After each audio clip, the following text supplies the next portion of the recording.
पढ़ लेते हो ना तो आपको काफ़ी हेल्प मिलती है और चीज़ें देर तक की याद रहती हैं। ऐसे ही हम लोग देखते हैं कि यूपीएससी में इंडेक्सेस का थोड़ा ट्रेंड बढ़ गया है। मॉक टेस्ट दे रहे थे, ठीक ठाक स्कोर कर रहे थे। वहाँ भी जब गए तो सीसैट वाले पेपर में थोड़ा सा स्ट्रेटजी से नहीं कर पाए तो वहाँ गड़बड़ हो गई। सबका बैकग्राउंड बहुत अच्छा नहीं होता है। कुछ लोगों के लिए सेकंड प्लान या जिसको बैकअप प्लान बोलते हैं वो बहुत ज़रूरी होता है। Hello everyone, welcome to student. तो सिर्फ हमारे साथ है शिवम चौरसिया भैया, जिनका अभी हाल ही में जो जेआरएफ का रिजल्ट आया था उसमें 99.93 परसेंटाइल के साथ सिलेक्शन हुआ। साथ में भैया यूपीएससी की भी तैयारी कर रहे हैं। तो आज हम जानते हैं कि यूपीएससी की तैयारी के साथ उन्होंने जेआरएफ को कैसे क्लियर किया, क्या स्ट्रैटेजी रखते हैं, क्या बुक्स फॉलो करते हैं। तो अभी तक आपने चैनल को सब्सक्राइब नहीं किया तो चैनल को सब्सक्राइब कर लीजिए, इस वीडियो को लाइक करें एंड आपके जो भी क्वारीज होते हैं आप हमें इंस्टाग्राम एंड फेसबुक पर मैसेज कर सकते हैं। इन सभी के लिंक वीडियो के डिस्क्रिप्शन में। ये मैं आपको अपना रूम विजिट कराता हूँ। तो ये देखिए मैंने मैप लगा रखे हैं। उसके बाद ही ये कुछ शॉर्ट नोट्स हैं, कंपैरेटिव स्टडीज को बोल सकते हैं। सुप्रीम कोर्ट का जो मेन पॉइंट है, हाई कोर्ट का, फिर उसके बाद सबऑर्डिनेट कोर्ट्स का। उसके बाद ये ज्योग्राफी का प्रीलिम्स का और मेंस का सिलेबस है। काफ़ी बार इसको देखना पड़ता है क्योंकि सिलेबस बहुत ज़रूरी होता है, बार बार विजिट करते रहना चाहिए।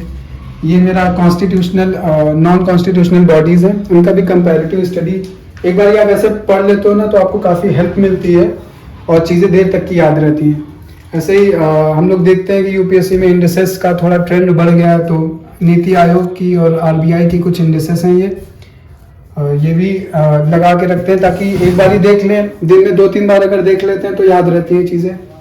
ऐसे ही सेम ये भी थोड़ा ये तो मैप है, बाकी ये भी पॉलिटी का ही पार्ट है।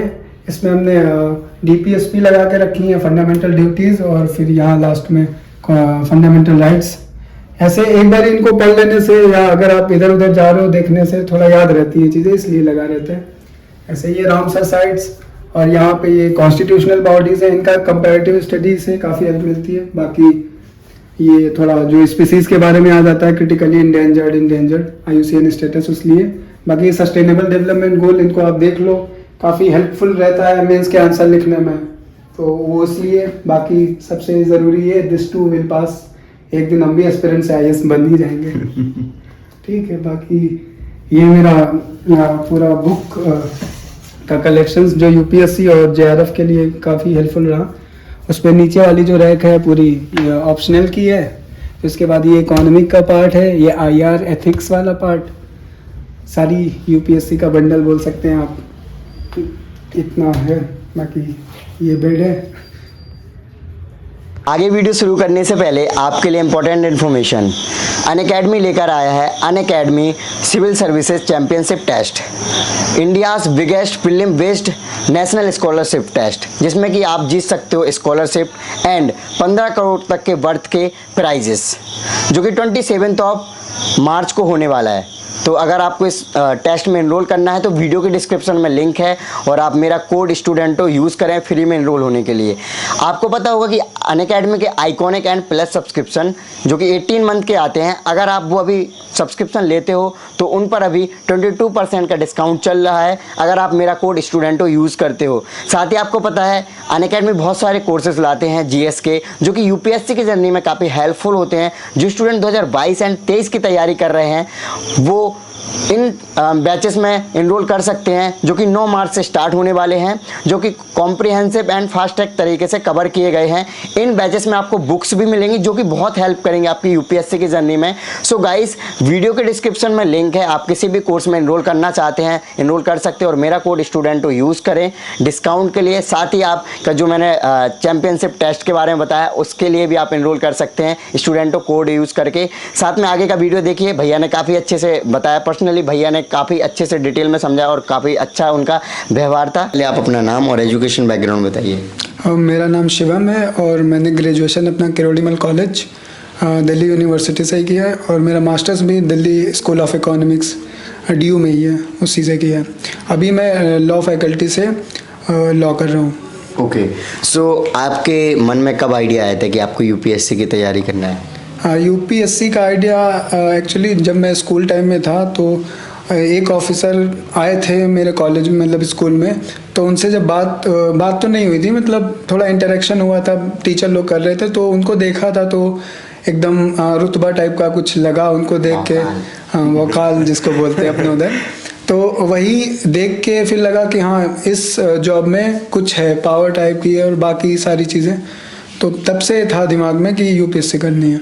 ओके, सो बात की जाए, जब आपने यूपीएससी की तैयारी करना स्टार्ट किया तो क्या बुक्स फॉलो करी, कैसे स्टार्ट करा आपने? मैंने ग्रेजुएशन के थर्ड ईयर के बाद से थोड़ा थोड़ा करके, ऐसे अभी भी फुल फ्लेजेड मेरी तैयारी स्टार्ट नहीं हुई थी अभी तक, मतलब सेकेंड ईयर तक मास्टर्स के। और थोड़ी थोड़ी करके रेफरेंस किताबें मैंने रेफ़र करी, जो कुछ फ्रेंड्स थे मेरे जो कोचिंग कर रहे थे उनसे बात करी, उन्होंने बताई कि आप रेफरेंस किताबें लो। मैंने अभी तक जो एनसीईआरटीज़ होती हैं उनसे नहीं पढ़ा है, रेफरेंस किताबें यूज़ करी है, तो मेन रेफरेंस किताबें ही, जैसे लक्ष्मीकांत, स्पेक्ट्रम, पॉलिटी के लिए, हाँ, स्पेक्ट्रम, रमेश से। ओके, सो जब आपका जीआरएफ का सिलेक्शन आया, अभी रिजल्ट आया, तो कितना परसेंटाइल, क्या क्या सीन है, कैसे होता है इसमें? देखिए, इस बार ज्योग्राफी का पेपर 2 शिफ्ट में हुआ था, तो शायद जिनका 2 शिफ्ट में होता है तो उनको परसेंटाइल में दे देते हैं। तो मेरा 99.93 परसेंटाइल आया है, जो अगर ओवरऑल रैंक निकाले तो आई थिंक ये 18वीं या 19वीं रैंक के आसपास है, जो ज्योग्राफी के जितने बंदे थे उसमें। तो ऐसा रहा सीन। ओके, सो अब आप ये बताइए कि जेआरएफ की तैयारी और साथ में यूपीएससी की कैसे तैयारी करी एक साथ? देखिए, जेआरएफ के लिए अलग से कुछ टाइम नहीं दिया, और यूपीएससी का ऑप्शनल भी ज्योग्राफी है मेरा। तो ज्योग्राफी शुरुआत से ग्रेजुएशन में भी ज्योग्राफी रही, तो ग्रेजुएशन के टाइम से ही कॉन्सेप्ट्स काफ़ी क्लियर रखे हैं। मास्टर्स में भी वही सब सीन रहा, अच्छे से तैयारी करी थी, तो बहुत अलग से एफर्ट नहीं देने की ज़रूरत पड़ी। बाकी ऐसे ही हो गया, बस पेपर 1 के लिए थोड़ा पढ़ा था अलग से, यूट्यूब पे ही एक भरत कुमार करके चैनल है, उससे। ओके, सो जैसे कि यूपीएससी की तैयारी कर रहे थे आप, तो जेआरएफ के बारे में आपने कैसे सोचा? आपको नहीं लगा कि यूपीएससी की तैयारी कर रहा हूँ तो जेआरएफ की तैयारी करेंगे तो कहीं ना कहीं डिस्ट्रैक्शन हो जाएगा, फिर मतलब काफ़ी कम लगता है कि सिलेक्शन हो जाएगा ऐसा?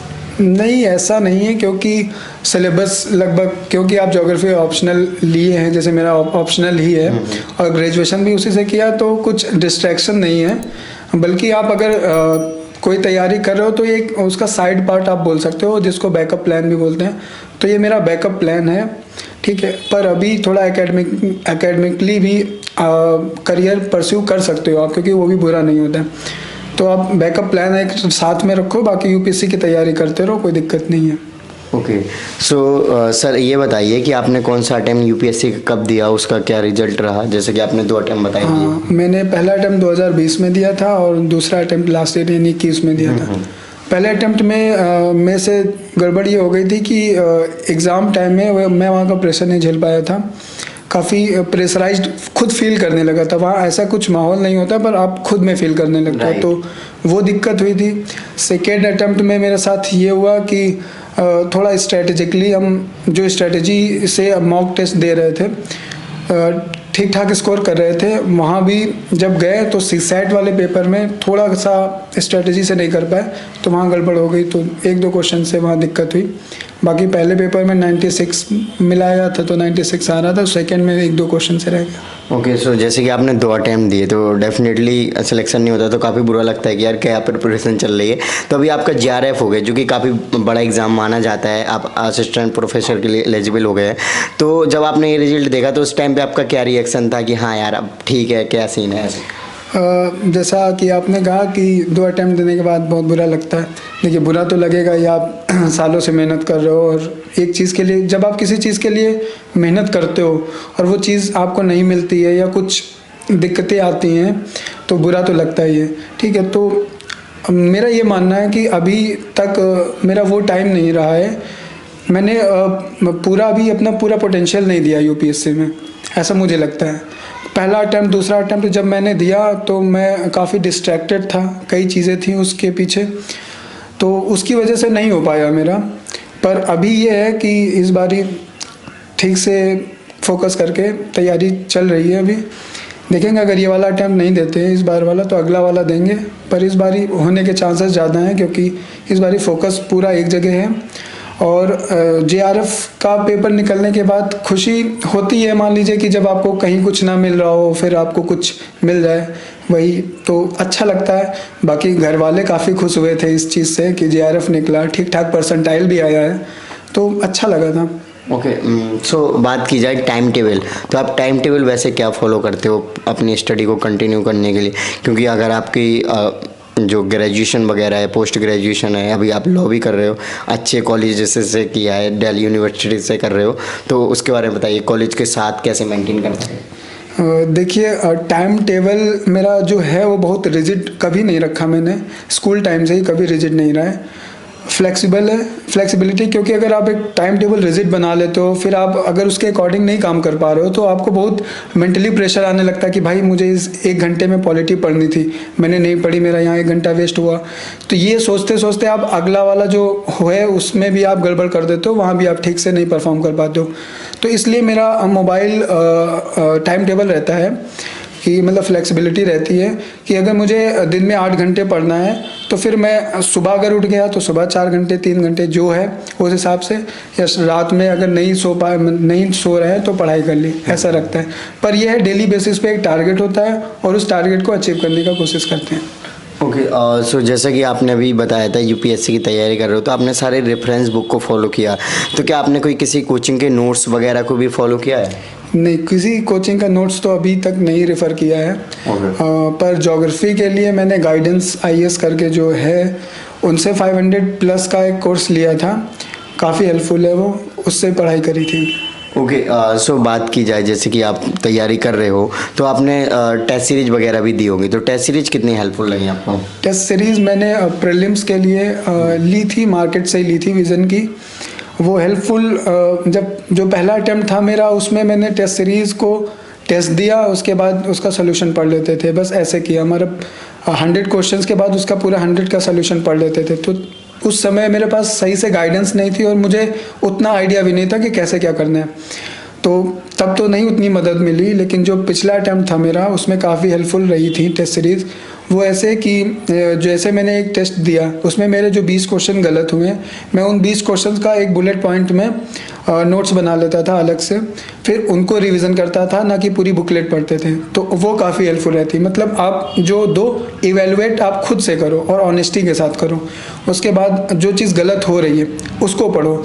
बार बार आपको लगेगा कि लक्ष्मीकांत पढ़नी तो आप पूरी बुक उठा के पढ़ने लगते हो, वो काम नहीं करता है, और आप 2-3 चैप्टर पढ़ने के बाद बोर हो जाते हो, फिर आप सिर्फ ख़त्म करने में आ जाते हो बुक को, वो इशू आता है। ओके, सो आपका जो जेआरएफ जो था वो ज्योग्राफी से किया, तो क्या लगता है कि यूपीएससी का जो ऑप्शनल है ज्योग्राफी सॉरी, तो वो कम्प्लीटली सिलेबस कवर हो गया? हाँ जी, यूपीएससी का जो सिलेबस है 90% मैं कहूँगा कवर करता है, क्योंकि उसमें शायद 9th यूनिट है जेआरएफ में, ज्योग्राफी एंड टेक्निक्स करके, वो थोड़ा प्रैक्टिकल पार्ट है, वो यूपीएससी में नहीं आता है। पर वो आप मैंने एक चैनल है ज्योग्राफी विद अंकित करके, उन सर ने काफ़ी अच्छे से उसको कवर किया, तो मैंने वो वाला पार्ट वहाँ से कवर किया था।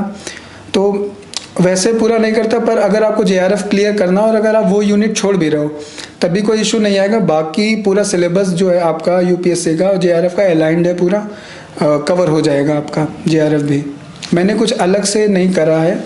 और मेन चीज़ है, देखिए सबसे ज़्यादा कॉन्सेप्ट्स, अगर आपके कॉन्सेप्ट्स क्लियर हैं तो आपको बहुत कम इशू आएंगे, अगर कॉन्सेप्ट्स क्लियर नहीं है तो फिर दिक्कत होनी है। ओके, सो जैसे कि आप ग्रेजुएशन पोस्ट ग्रेजुएशन के साथ आपने तैयारी करना स्टार्ट किया, अभी लॉ भी कर रहे हो, तो क्या लगता है कि आपको यूपीएससी की तैयारी के साथ अदर मतलब एक्टिविटीज़ या कॉलेज में या फिर जैसे आपने जेआरएफ भी दिया, इसमें इन्वॉल्व होना चाहिए? देखिए, अगर आप कर सकते हो तो आप करिए, ठीक है। बाकी सबका बैकग्राउंड बहुत अच्छा नहीं होता है। कुछ कुछ लोगों के लिए सेकंड प्लान या जिसको बैकअप प्लान बोलते हैं वो बहुत ज़रूरी होता है। तो सबके साथ अलग अलग इश्यूज चल रहे होते हैं, तो जो एफोर्ड कर सकते हैं सिर्फ यूपीएससी को लेके वो अपना यूपीएससी आराम से करें, और जिनको एक बैकअप प्लान चाहिए वो अपना बैकअप प्लान पहले बना लें अच्छे से। क्योंकि अगर आपके पास बैकअप प्लान नहीं होगा और अगर आप यूपीएससी में अनफॉर्चुनेटली एक बार भी आपका अटेम्प्ट ख़राब होता है तो वो आपके ऊपर बहुत ज़्यादा मेंटली प्रेशर बनाता है। वो चीज़ आप अगर झेल ले जाओगे तो ठीक है, वैसे ज़्यादातर बहुत ज़्यादा प्रॉब्लम होने लगती है। एक बच्चा अपने आप को मतलब फिर वो वाली फीलिंग आने लगती है कि यार मेरे से नहीं हो रहा है, कैसे होगा, वो सारी चीज़ें। तो उसको अवॉइड करने के लिए एक बैकअप प्लान होना चाहिए मेरे हिसाब से। राइट। सो जैसे कि कहा जाता है कि दिल्ली का इन्वायरमेंट काफ़ी हेल्प करता है यूपीएससी या फिर अदर कॉम्पिटिटिव एग्जाम्स के लिए, तो आपके साथ क्या ऐसा ही सेम? हाँ जी, एक तरीके से बोल सकते हैं, क्योंकि डीयू से पहले मैं बहुत इंट्रोवर्ट था, बहुत कम बोलता था, सिर्फ पढ़ाई करता था। डीयू में आने के बाद सिर्फ पढ़ाई की बात नहीं है, डीयू में आपको ओवरऑल आपकी पर्सनालिटी इन्हेंसमेंट होता, मतलब पर्सनालिटी का इन्हेंसमेंट होता है। तो अगर आप डीयू आए हो, आपके अंदर कुछ क्वालिटीज़ हैं जो अभी तक नहीं निकली हैं, तो शायद उनके भी काफ़ी चांसेस होते हैं अगर आप एक्सप्लोर करना चाहते हो तो वो निकलता है। जैसे आपने खुद बताया कि आपका थोड़ा पढ़ाई में उतना इंटरेस्ट नहीं, तो आपने जैसे अपना खुद का यूट्यूब चैनल चला लिया, आप अभी आप सक्सेसफुल हो, ठीक है, नहीं आप हो सक्सेसफुल, एक तरीके से आप सक्सेसफुल हो सकता है जो चीज़ आप सोच के आए वो अभी नहीं कर रहे हो, लेकिन अभी करोगे, अब आपके ऊपर कोई प्रेशर नहीं होगा वो चीज़ करने का, तो आप वो चीज़ परस्यू कर सकते हो।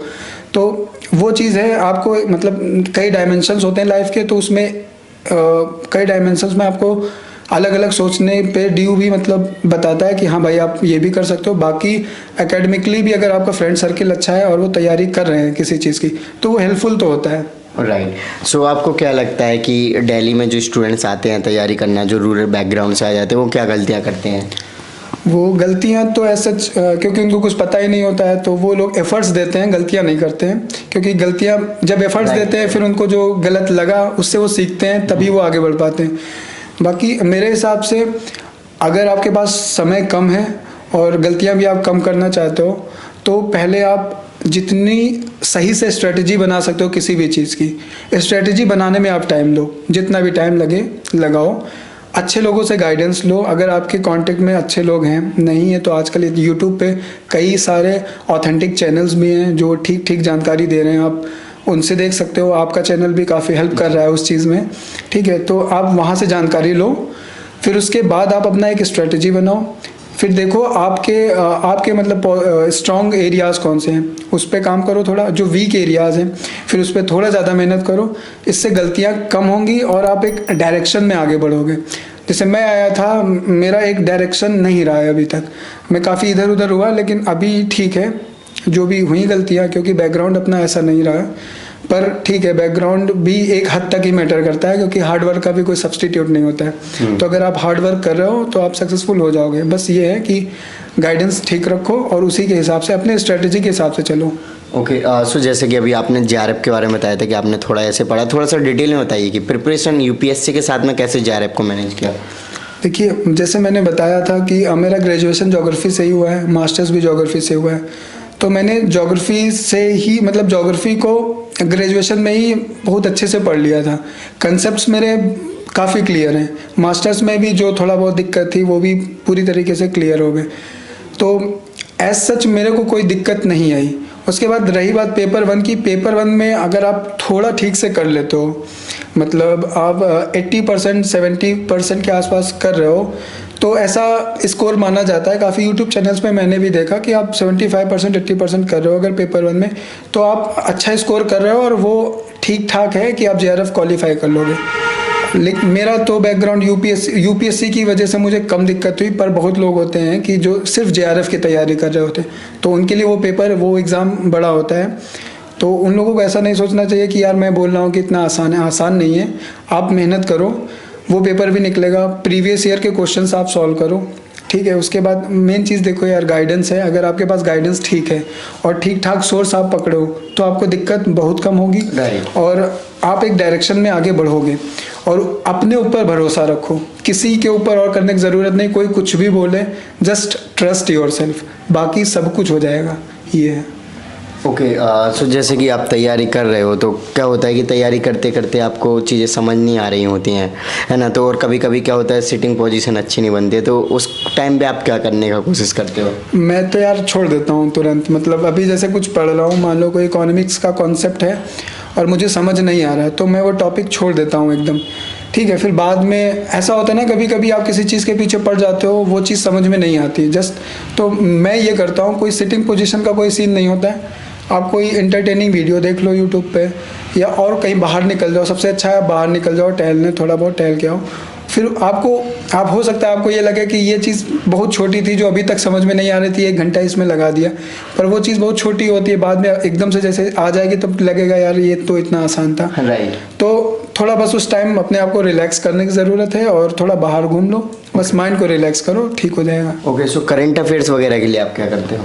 करंट अफेयर्स के लिए मैं यूट्यूब पे राउस जो कोचिंग है उसका डीएनएस देखता हूँ, और बाकी उन्हीं की मंथली मैगजीन रेफर करता हूँ यूपीएससी के लिए। ओके, सो जो स्टूडेंट्स यूपीएससी की तैयारी के साथ, जैसे आप काफ़ी सारी एक्टिविटीज़ में इन्वॉल्व हो कॉलेज और जैसे जेआरएफ में, तो आप क्या मैसेज देना चाहोगे जो जेआरएफ भी करना चाह रहे होंगे, यूपीएससी की तैयारी भी?